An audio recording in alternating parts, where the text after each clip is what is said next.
از دور آشیان تو را یاد میکنم، در هر کجا نشان تو را یاد میکنم. از کوچه های شهر خیالی چو بگذرم، ایوان گلفشان تو را یاد میکنم. نمی ارزد برای مال دنیا، برادرزاده بفریبد برادر. چون ما فرزند کوههای بلندیم، به ما پستی نمیزیبد برادر. 57 سال پیش از این استاد لایق این شعر را به برادرشان، به دوست جمالکیشان، امروز پروفسور مشهور، دانشمند مشهور تاجیک، دانشمند سرشناس تاجیک، یکی از ادبیاتشناسای بزرگ تاجیک استاد عبدالنبی ستارزاده بخشیده بود. و ما امروز با برادر استاد لایق، با استاد عبدالنبی ستارزاده در سر مزار استاد لایق هستیم و می‌خواهیم که درباره استاد لایق صحبت کنیم. درود بر شما استاد. می‌خواهم که صحبتمون را از همین 4 مصرع آغاز کنیم که این مصرع‌ها چگونه تولید شد و چه تاریخ دارد. بله، این یک کتاب نوشته استاد لایق به من است در صحیفه اولی مجموعه نخستینشون سری سبز. ببینید استاد، این شما در قطار دوست‌های قدیم‌ترین استاد لایق هستید، طوری که خودتون یکدیگر میگویید دوست‌های جمالکی. میخواهم که از اولین واخوریتان با استاد لایق یادآور شوید.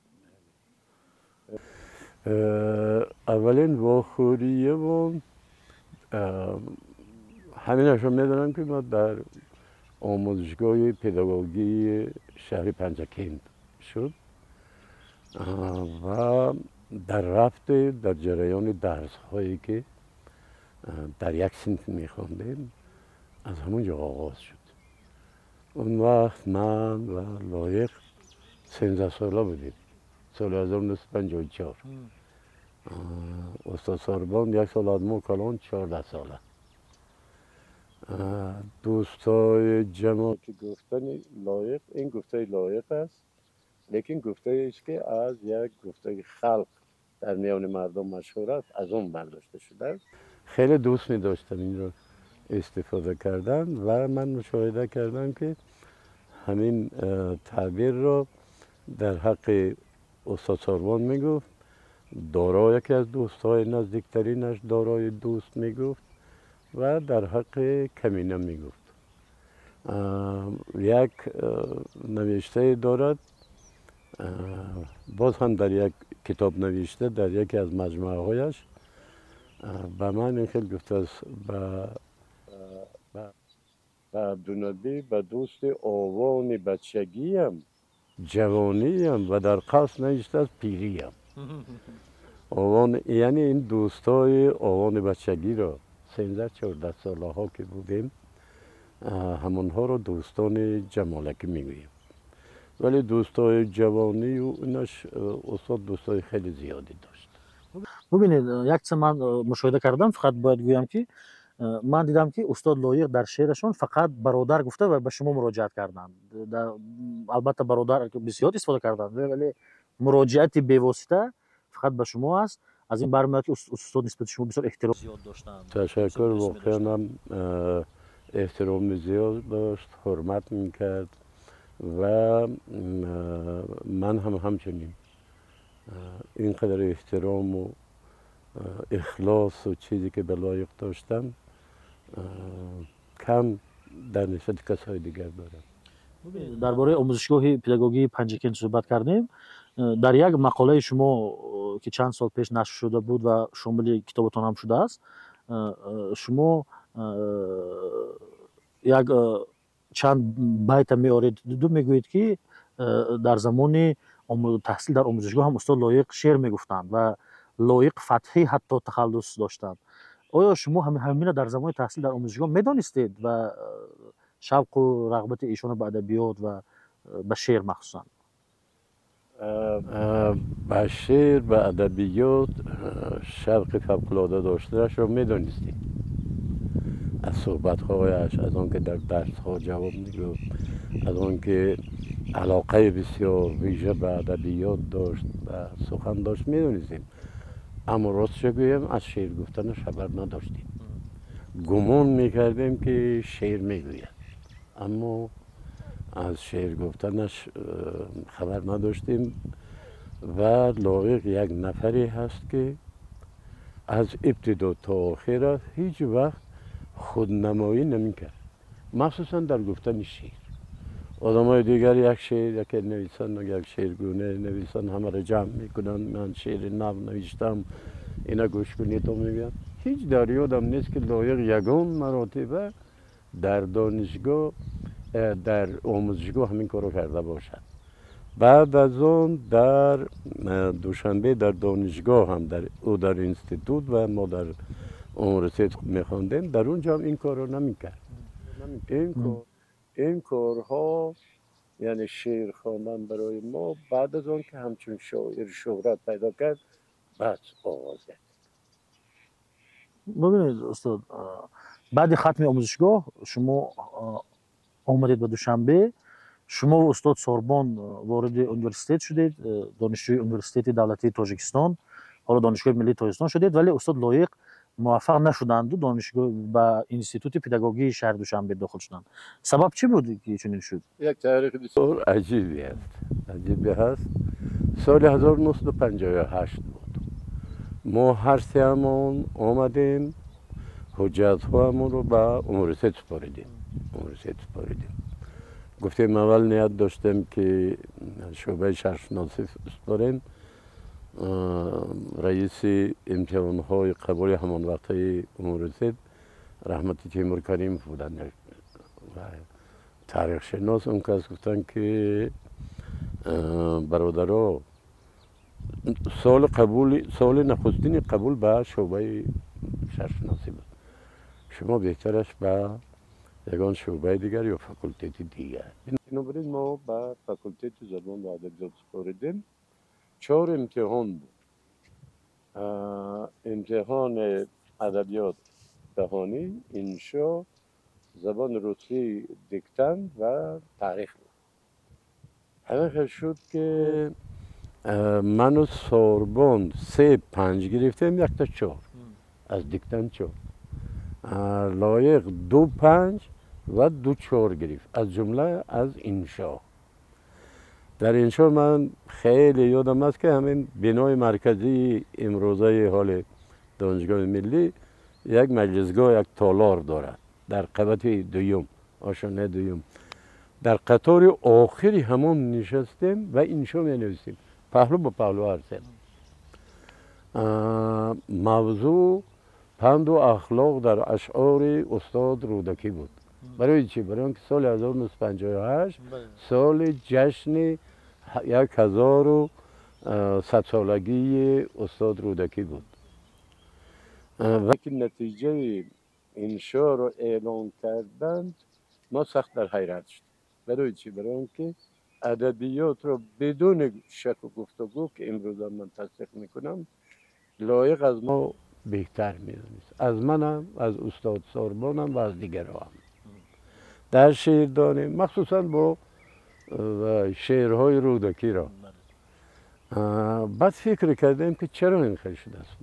بهای ما 5، بهای لایق که من 100% در پهلو نشسته بودم، بهترین انشا رو نوشته بود، 4 مونده. من خیلی فکر کردم و به همین خلاصه آمدم که سبب اصلیش حسن خط استاد لایق بود. حسن خط استاد لایق، خطشان خوانا است اما بسیار ریزه، خوب و بعض حرفها رو المنت هایش بود غیر مقرری بود.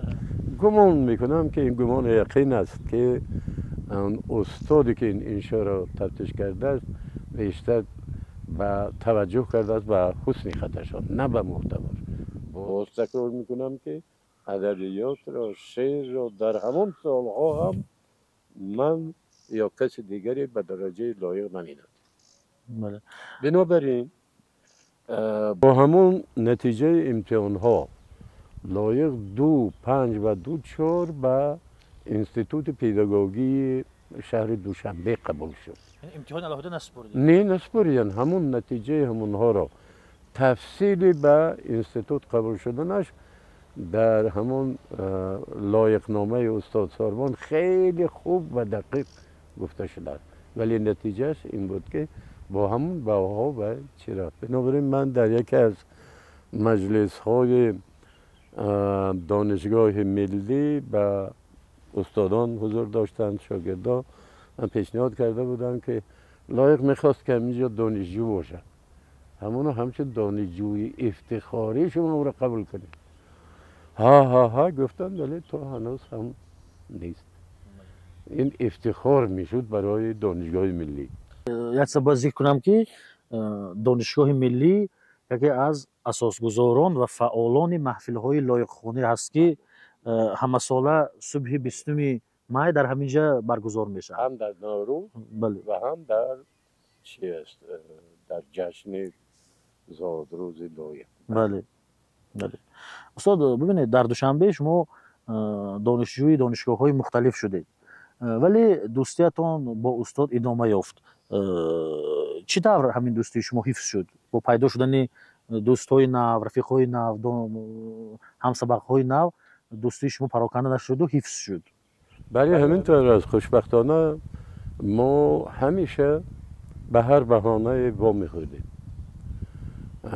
در خانه که در حوله که استاد لایق اجاره هم گرفته بود و اجاره نشینیش بیشتر در منزلی که استاد سوربون اجاره میشیشت در یکی از خانه های دوستانش ما در اونجا جمع می آمدیم. و همچنین در ورزاب جای گریزگاه ما و جای تفریحگاه همون ورزاب بود، اونجا می رفتیم. در اونجا سرابستان استاد ساربان بود، اونجا می رفتیم. به هر بهانه هیچ وقت علاقه ما کنده نشده است. مخصوصا جای جمشوی و ما بنای کهنه اتفاق نویسنده ها بود. در بنای کهنه اتفاق نویسنده ها در پسش آشخانه بود و ورزشی بود.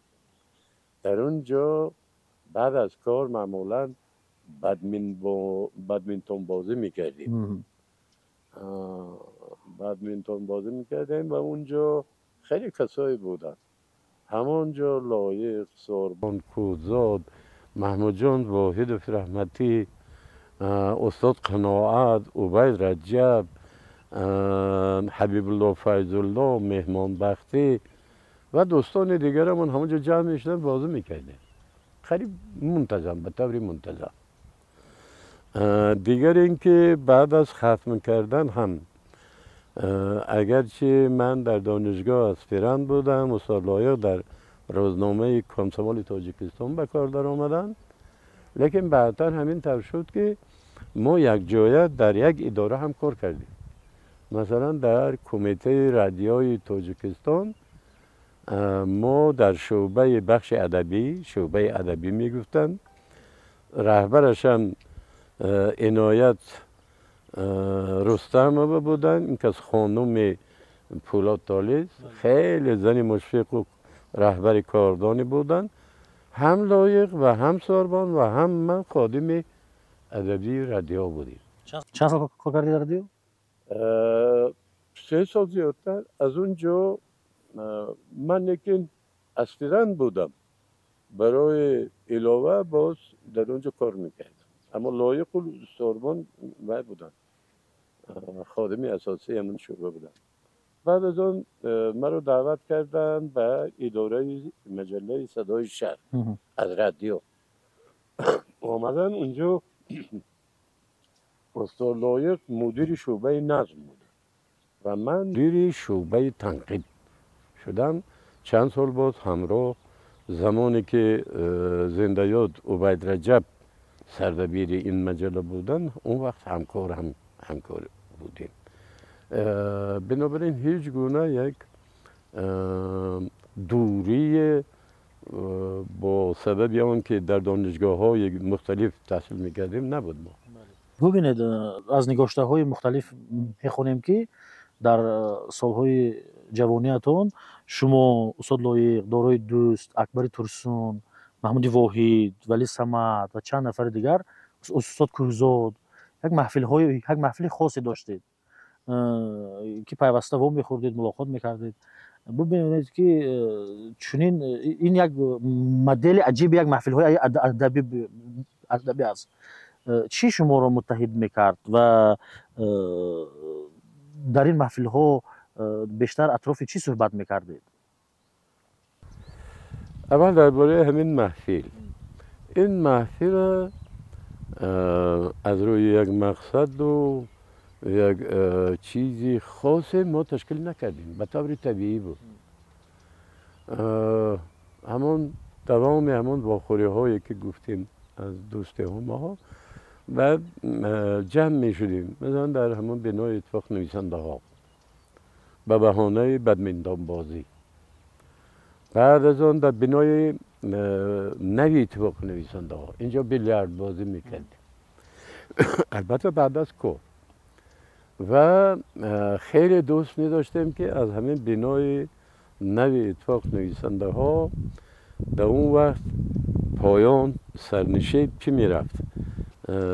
راه می رفت و اونجا پیش از آن که به دریای دوشنبه رسیم، یک آب، یک کانال از ایستگاه برق آبی دوشنبه می گذشت و به همون رود دوشنبه پیوست می شد. کنار همون رود می شدیم، همونجا جمع می شدیم. از بازار روبرو برکت یا تربوز یا یگان چیزی می خریدیم و می بردیم همراه. جام ما هم همون و بود قلمپور بلغاری شکاف میکردیم می بردیم و معمولا شахمات بازی و در رفت شахمات بازی صحبت از ادبیات و از زندگی و از این چیزا بود. در این محفل شما نام گرفتید، واقعا هم اونها عضوهای اصلیش اگر به اعتبار بگوییم بودند. علاوه بر این یگان قطبی و مستان هم اشتراک میکردن، می آمدن. رحمتی عبیدالله عباد فیضالله کاتب اتفاق نویسنده ها بودن، اونجا آمدن و نمون خربزه خوری، تربوز خوری، شахمات بازی و صحبت. عبدالله زاکرف هم ترجمان بودن و ولی ترجمان داغستان من، اون هم کم می آمدن. و آهسته آهسته این محفل ما سنتی و عنعنوی شد و مردم بسیار شوق و توجه ظاهر کردن که به این اشتراک کنند و به نظرم شهرتش به اندازه شد که در بعضی از مقامات یک شبهه، یک شک پیدا شده است که اینا چی میکرده باشن، به خاطر چی. وقتی که همین گپا پیدا شد میدیدیم که بعضا آدمای حضور پیدا میکردن که اونا از این قبیل، از این اعضای چی نبودن. بعد لایق رحمت لایق شوخی کرده، گفت که ما حکومت رو تقسیم کنیم. شوخی یک حکومتی و گفته از جمله به من منصب وزیر فرهنگ را گرفته بودم. این شوخی بود. هیچ گونه موضوع سیاسی بحث حکومت گرفتن، شریک شدن این چیزا نبود. اما بعد از آن که همین گونه آوازه ها پیدا شده است و چی است، لایق در یکی از صحبت هایش همین شوخی آمیگفت. اینجا نامی که رو فراموش کردیم، اکبر ترسون هم در اینجا حضور دائمی داشتن. همیشه بازار صابیر هم همیشه نبود، به می آمد. ببینید شما وقتی افتید که جاممان قلمفور بلغاری بود، حاضر لایف هک میگوید. این لایف هک بسیار جالب است که در ذهن ما نبود. و این محفل های شما تا کی دوام کرد؟ تا آخرین روزهایی که داشتیم لایق بودن همیشه بود. تربوزه حتی برداشته نمی بردیم، میغیلوندیم از بازاری و میغیلوندیم تا نزدیک. خواهم که کمی درباره شعر استاد لایق صحبت کنیم. استاد لایق چگونه به محیط ادبیات تاجیک وارد شدند؟ استاد لایق در همین زمینه یک گفتای بسیار خوب رحمتی گلنظر است.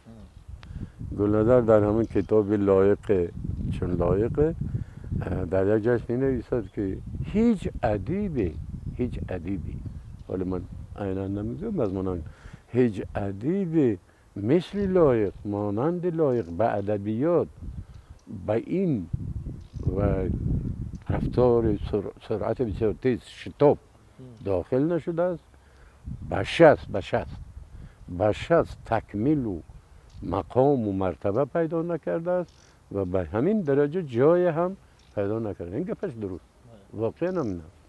وقتی که اولین شعرهای نخستین شعرهای لایق چاپ شدن از طرف بزرگان شاعران بزرگ اون وقت همون اعتراف کردیدن، در سخنرانی هایشون از این یاد کردن، تعریف کردن. استاد ترسونزاده، استاد قناعت، استاد باقر رحیمزاده. بنابراین واقعا همطوری که گلنظر میگوید بسیار در یک مدت و در یک فاصله بسیار چیزی شهرت پیدا کرد، موقع پیدا کرد.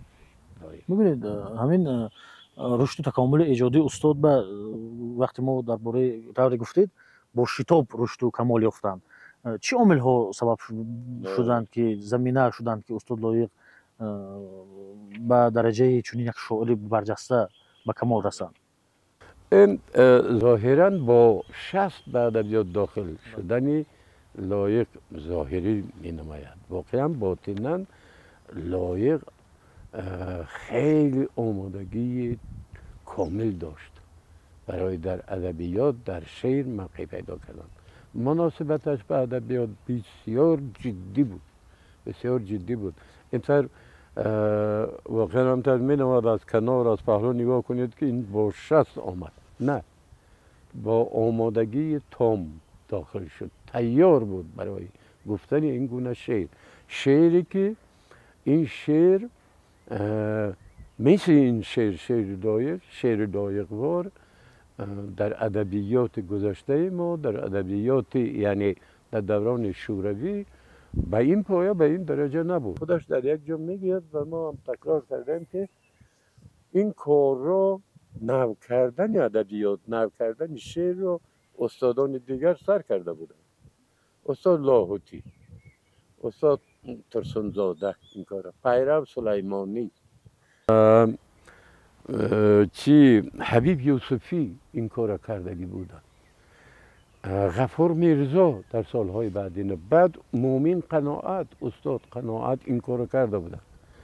لایق و نسلی که بعد از لایق آمد، اونها همون کارهایی که اونها کرده بودند و ناتمام بود تمامی بخشیدند، تکمیل دادند.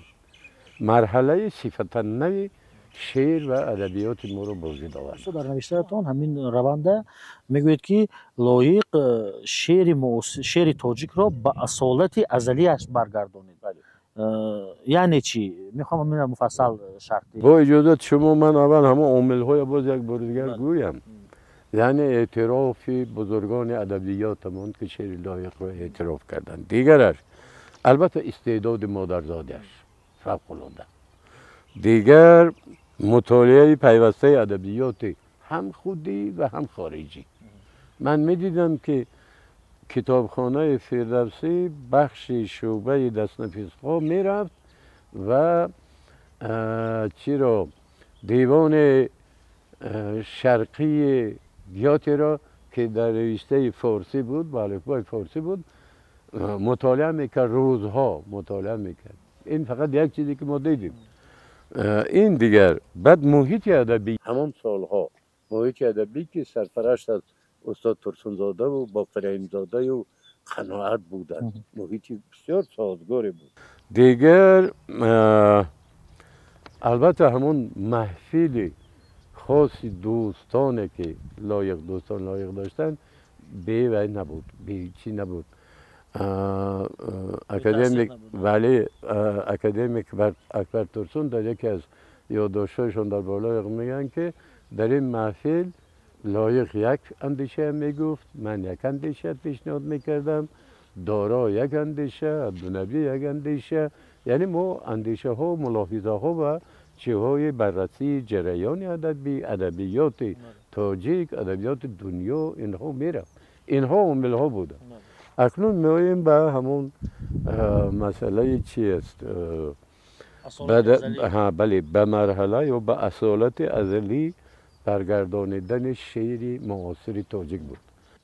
واقعا هم این چی معنی داره؟ این در این برای من به تفصیل در همین کتابی من همین چی گفتم از رودکی تا لایق و در اون مقاله شعر رودکی و لایق‌وار من شرح دادم. فقط حضور یک نکتهش رو تاکید میکنم که اینجا شعر ما از لحاظ مهارت آفرینش، مهارت آفرینش یا اینکه هنری شاعری به درجه اون مطلوب نبود در زمان شوروی. این یک اشاره های استاد لاهوتی هم هست که میگن که چی هست. خب موضوع ها خوب است اما هنر شاعری هنوز غیب بود. لایق توانست لایق بعد از آن کسایی که همراه لایق بودن مثل بازار و اینها توانستند که همین هنری والای گویندگی شاعری که شاعران گذشته ما از استاد رودکی و خیام و نظامی و سعدی و حافظ و مولانا بود اونها رو برقرار به همون درجه بردارن. برقرار کردن نه اما به همون پایان نزدیک کنن. و همین بود که شعری لایق، شعری قناعت، شعری بازارسابیر شعری بود که تنها در دایره تاجیکستان معمول نبود، در افغانستان، در ایران هم بسیار پذیرایی خوبی داشتند، خیلی قبول شده بودند. همین از لحاظ هنر بود. از جهت زبان و طرز بیان هم که این هم یک رکن اساسی هنر شاعری هست. خیلی کارهای نو و تازه‌ای را انجام دادند. تشکر استاد. شما باز می‌نویسید که به شرافت آفریده‌های لایق در ادبیات ما بیان موضوعهای ملی به رسمیت درآمد. چه عامل‌ها سبب شدند که استاد لایق یک شاعر در ابتدا لیریک به موضوعهای ملی روی آورند؟ تا آخر هم عادل جان شاعری عاشق ماند، شاعری شعرهای عاشقانه ماند. اول توضیح هم ندیم و میگوید که یک شعری دارد با نام رجوعی داستانی که هرگز نتوانم نوشت. یعنی و شعری حماسی نمیگفت، شعرهای حماسی نمیگفت، اساسا شاعری لیریک بود. و حالا میایم به اون که یکی از موضوعهایی که لایق و پیروان لایق هم مکتبان لایق داخل کردن همین به ادبیات وارد کردن تفکر ملی بود، تفکر ملی اصیل، یعنی از وطن، از زبان، از گذشته و امروزه تاجیکان و تاجیکستان افتخار کردن در شعر پیشینه هم بود. اما به اون درجه که لایق گفت اینا نبود. در شعر لایق واقعا تفکر ملی جاری شد. بازار، لایق، بعد از آن گل رخسار، گل نظر، دیگرها واقعا داخل شد. اینها چه بود؟ اینا مضمون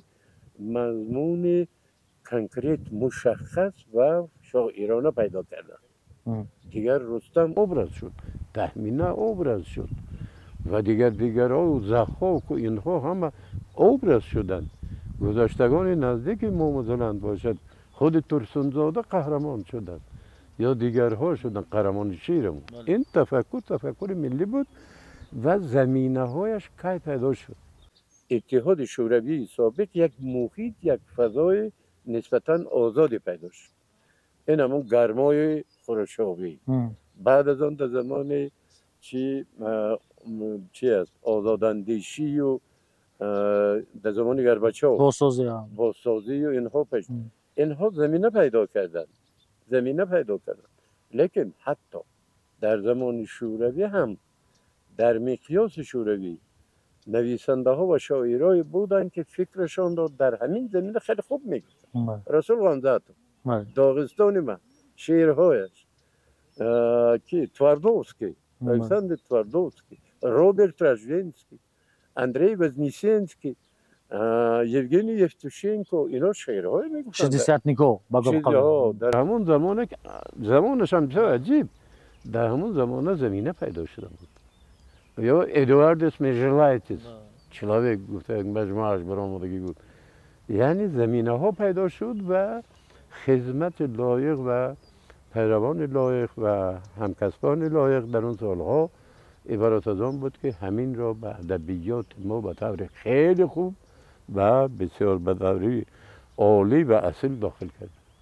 بله استاد ببینید یک چیز مشاهده میکنیم که در شعر استاد لایق همون جریانی که بود در سالهای شوروی شعر کمونیستی گفتن و ترغیب غایه های کمونیستی و مثلا تملق و تعریف و همین چیزها نیست باشتم خیلی کم چی چیز به استاد جرأت میبخشید که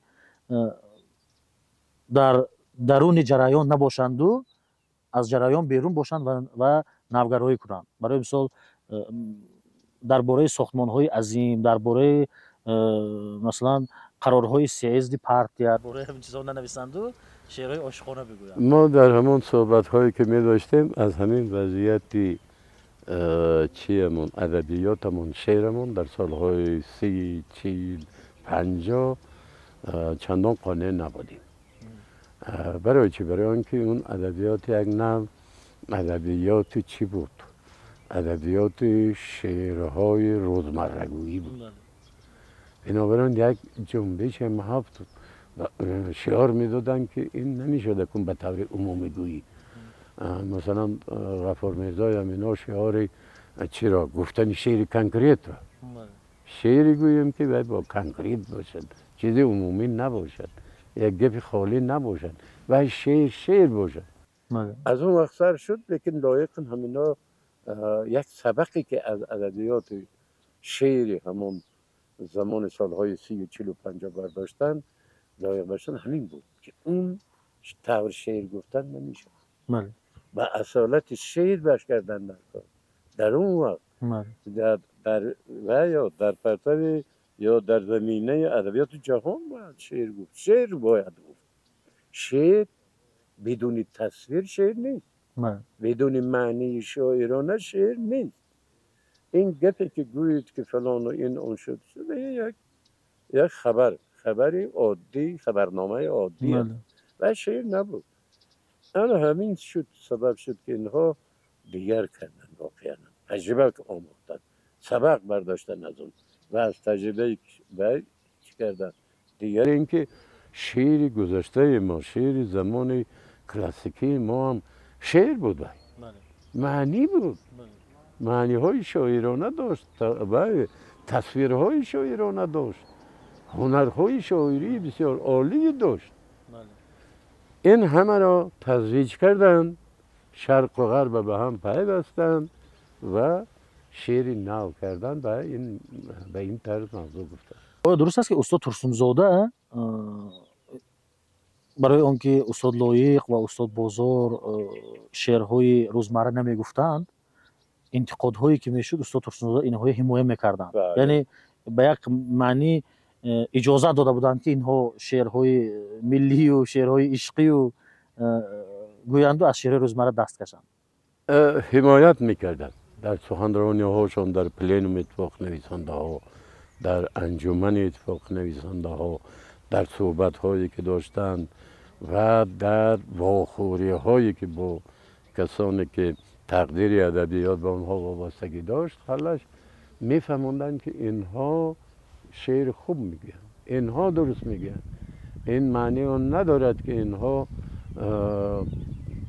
زمان حاضره رو سیاست حاضره رو اونا قبول نداشته باشن دارن اما به طور خود میگن شعر میگن.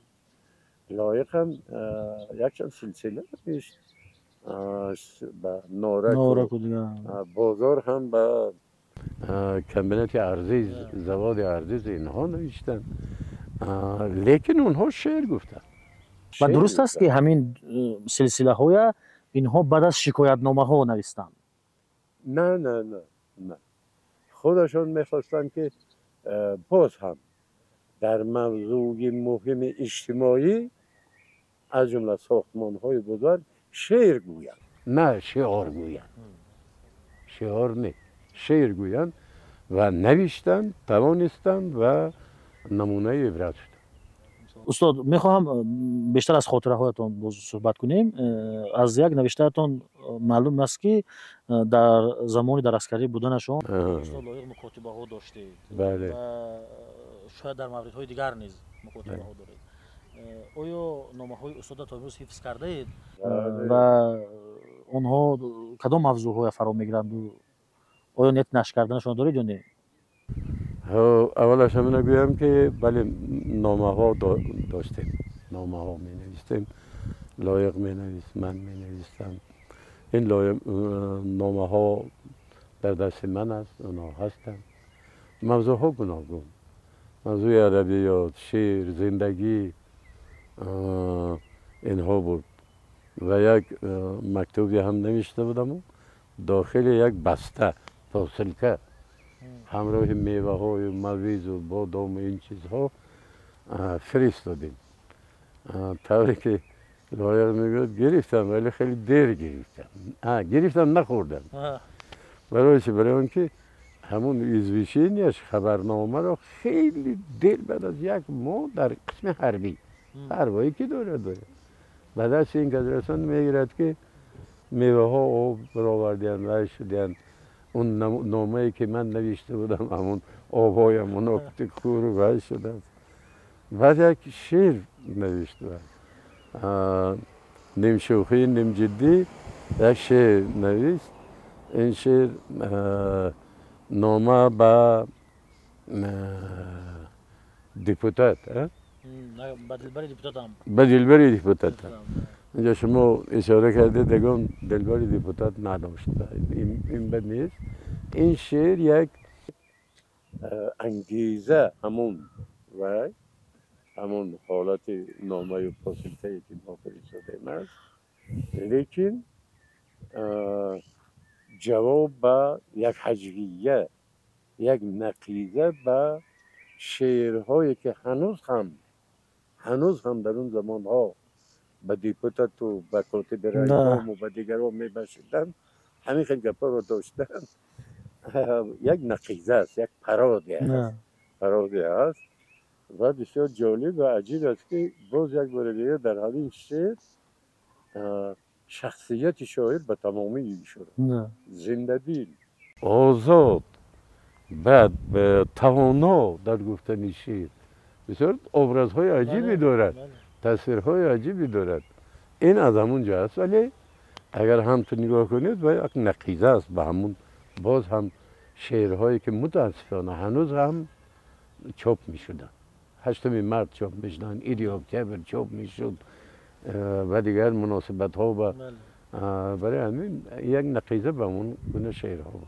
ببینید دیگران هم اشاره کردند و شما هم می نویسید که استاد لایق شعرهای نشر نکرده داشتند و آیا واقعا چنین شعرها هستند و اگر باشند در دست کیستند؟ همین استاد لایق در صحبت‌هایش به من میگفت که شعرهای چاپ نکرده دارم، حالا وقتش نیست برای چاپش، همش در کامپیوتر پسرم رامیش هست. همین گفته میگفت تکرار و تکرار. بعضی از اون شعرهای در زمان زنده بودنش چاپ نشدگی امروز چاپ کردن، وقت رامیش کرد و دیگر علاقمندان شعرشان کردن. لیکن استاد لایق شعرهای چاپ نشده‌ای که در بایگانی خودش نیست در دست مردم هست زیاد داره، باید زیاد باشه. 4 بیت شعری باید لایق هست، همه خیلی چیزا دارد و یک وقت به من نقل کرده بود، نمیدونم اینه، یک دختر خانم خیلی خواهش کرد که یک چی نویسند، یک کتیبه نویسند، یک کتاب نوشته یا یگان یک نویسند. میگه در جایی بودیم که یک کاغذ نیست، قلم نیست، کتاب نیست که من در وی نویسم. بعد در پیشونش یک بیت نوشتم. من گفتم این بهترین بیت بوده که ببینید همون بیت باید ایستاده باشه. دیگر چیز گرد از چیزهای چاپ نکرده نشده لایق رفت. وقتی که ما در رادیو کار میکردیم برنامه های رادیویی خیلی زیاد می نوشتیم 5 صفحه 6 صفحه 10 صفحه اکثر مادرنامه های نوروزنامه هایی که در وی هست قلم لایق تو بود بنابراین همین ارخیو بایگانی رادیوی تلویزیونی ما خیلی چیزا رو دارد که اونا چاپ نشده یگانجا چاپ نشده اینها رو باید حتما وی کرد همین ها رو جمع آوری کرد و چاپ کرد این خیلی چیزا دارد بله این خیلی چیزا دارد یا اینکه گفته بود که و میراثخوار تعیین کرده بود به نوع‌های گوناگون شعر دیوانش را میراثخورش یک خانم بود شاید در همونجا غزل‌هایی که می نوشت میداد در دست اون خانم هم باشه مثلا این هضمنامه هاش و خبسیاتش به اصطلاح ساده گویی مگر میراثخورش من بودم چند خبسیاتی که دارد شعرهای اونا در دستی من هست یعنی این خیلی چیزایی هم باید جمع کرد برای شاعری بزرگ میراث شاعری بزرگ خرد نمیشد به قیمت به ارزش نمیشه مثل که روزها پوشکین جمع آوری میکنن و در کلیات های اکادمیکی اشان چاپ میکنن خیلی کردن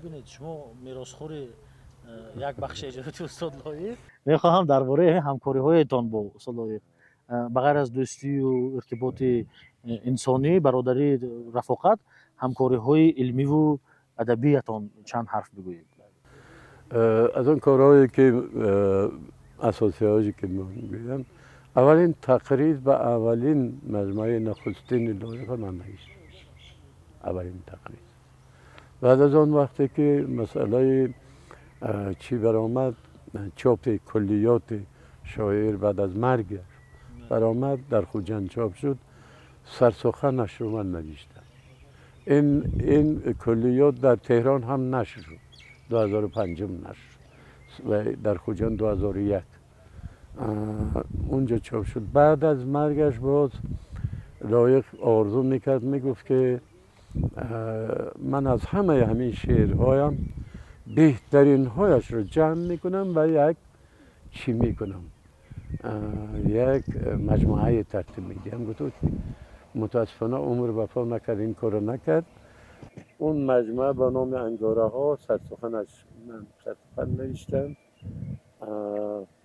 و چاپ شد اینجا دیگر من برای خودم یک قرض دادم یک وظیفه گذاشتم که هر سال هر وقت یک چیزی درباره لایق نوشته باشم این کتاب حالا از رودکی تا لایق این حالا یک کتاب است من نیت دارم که اگر فرصت میخوام که فرصت داشته باشم عمر اگر باقی باشد یک کتاب خاصه یک رساله مخصوص درباره لایق نویسم این از نیت اون چیزی که من نیت کردم باید نویسم استاد درباره استاد لایق خیلی زیاد نوشتم بله مقاله خاطره کتاب ها بله میخواهم که نظر شما بدونم که بهترین چیزهایی که ها نوشتند برای مثال بهترین اثر علمی درباره استاد لایق کی نویس خاطره هایی که تالیف کرد چون خیلی زیاد چیزها چون میشد که سطح و سویهشون خیلی مختلف هست خیلی زیاد من در یک گوشه لایق دارم خیلی کتاب ها درباره لایق و شعرش هست بهترین کتابی که درباره لایق نوشتن همون کتاب گلنظر است لایق چون لایق دیگه کتاب تالیفی تحقیقی علمی که بهتر از این باید متاسفانه تا حاضر پیدا نشده است دیگر از خاطره ها بهترین خاطره ها همون کتاب لایق نامه استاد ساربان و یک کتاب خاطره های اگرچه حجمش خورد است بهترین به قلم برادری بزرگشان قاری شریف تعلق دیگر متاسفانه کسایی که درباره شعر لایق بنویسند چیزهای عمومی تحقیق نکرده نسنجیده نفهمیده خیلی زیاد است. و از اینا چی و خود خیلی زیاد شده در خیلی شد. که بسیارش حتی به حقیقت هم درست نمیگیرن. متاسفانه همین خیلی دروغ شما هم خوندگی هستید؟ خوب خیلی دروغ زیاد هست. متاسفانه حاضر زمانی شده است که هر کس دوی اسبش امکانیت داشته باشد چاپ کردن میگیرد، اما از نام لایق به منفعت خودشان استفاده میکنه، وگرنه چیزی درست و خواندنی و واقعی که سیمای لایق آشکار کند متاسفانه بسیار چیز. بعد خاطره های چی خانم فرزانه هم شعرشون و هم خاطره ای که دارن از بهترین خاطره ها هست که تکرار به تکرار چاپ می شود، همین ها هستند. شاید بعضی خاطره های دیگر هم هست، مصاحبه های خوب هم هست. مثلا یک مصاحبه که عسکر حکیم با استاد لایق کردگی مصاحبه خوب است، مصاحبه خوب است. همین چیزها هستند اما مقدارشون کم است. سالهای 70-80 استاد لایق سرمحرر مجله صدای شرق بودند، رئیس بنیاد زبان تاجیکی، دیپوتات بودند، هم در اینجا و هم دیپوتات شورای عالی شدند آخرون. یعنی زندگی خیلی با رفاه هم داشتند، ولی یک بار شورای برهم خورد و روزگار همه از جمله مخصوصا روزگار اهل ضیا، آنهایی که با قلم سر و کار داشتند، سنگین شد. استاد چطور مطابق شدند به همین روزگار سنگینی؟ اول از همون چی است، روزگار بسیار خوب و با رفاه زمان شوروی گوییم که لایق داشت، این از وی بود. حق قلم، مزد قلم، کتابهاش تست چاپ میشد، چون کتابهایش خیلی فعالانه و میکرد، ایجاد میکرد و چاپ میشدند و خریدار زیادی هم دادن. معمولا برای نسل 5000، برای شعر 10000 اگر این تعداد تیراژ باشد، اگر از آن لایق زیادتر بود و خریدار داشت. یکش این. دیگرش من وقتی که همراه در چی کار میکردیم، در رادیو کار میکردیم، خیلی زیاد گفتارهای زیاد مینوشت و گنرالهای خوب داشت. خودش هم به من گفت که من از اون ماهانه ای که در جای دیگر میگیرم، این گنرال ها حق قلم، مزد قلمی که از گفتارهای رادیو میگیرم بیشتر بود. از این جهت بود. دیگر در زمان و متاسفانه همین خیلی شد. تنها احوال لایق نه بلکه دیگه هم خیلی محدود شد، لیکن با وجود آن لایق زندگی بدی نداشت. نباشد استاد، من میدونم که شما در باره استاد لایق شعر نوشتگی هستید، یک شعر دارید بعد از مرگ استاد لایق نوشتید. همون شعر برای در فراورد صحبت، همون شعر برای تماشابینان ما قرائت کنید. نوشته شده. من از همه اونها رو جمع میکنم، در کجا که باشه جمع میکنم، در دستم هست، در روزنامه، در کجا همش.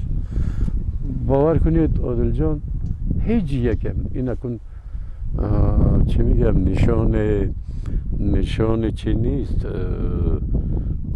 بزرگمنی چی نیست.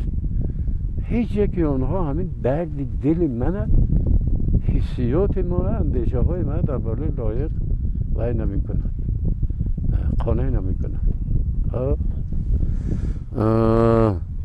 یک انالوگ هم دارد. در گذشته دولتشاه سمرقندی یک غزلی چی رو میبیارد، غزلی عبید زاکانی درباره قرض. این بیچاره دولتشاه قرض بسیاری داشتن، بعد گفته است که هیچ یک غزل مثل همین غزل درد من، احساس من درست بیان نکرد. به این خاطر یک شعرگونه فقط برای نشان احترام و عزت لایقا، چون تو کسی نادره گفتار نموند، شاعر و عاشق چون تو سزاوار نموند. زنده کرده مولوی و حافظ و خیام را، مثل تو عیسی دمی کو معجزه‌آثار نموند. همصف و همساغر و همکیش خیام بزرگ، این زمان در ملک ما مثل تو هوشیار نماند. هم صف و هم ساغر و هم کیش خیام بزرگ، این زمان در ملک ما مثل تو هوشیار نماند. ساقی بزمی عروسی های دوران بوده ای، رازدان و رازگوی عاشق زار نماند. تا تو بودی مردمی تاجیک به صاحب نبود، رفته ای مرثیه خان نامبردار نماند. مادر ملت سیه پوش است اندر ماتمت، نامه مادر که خواهد گفت بیدار نماند. ما ز تو قدر زبان مادری آموختیم، من ندانم چون شود چون تو زباندار نماند. در غم ملت ندیدم هیچ کس مانند تو، ملت ما را چطور امروز غمخوار نماند. داشتم در دل تمنا بیت گورم گوی تو، وا دریغا حسرتا چون تو وفادار نماند. سلامت باشید استاد.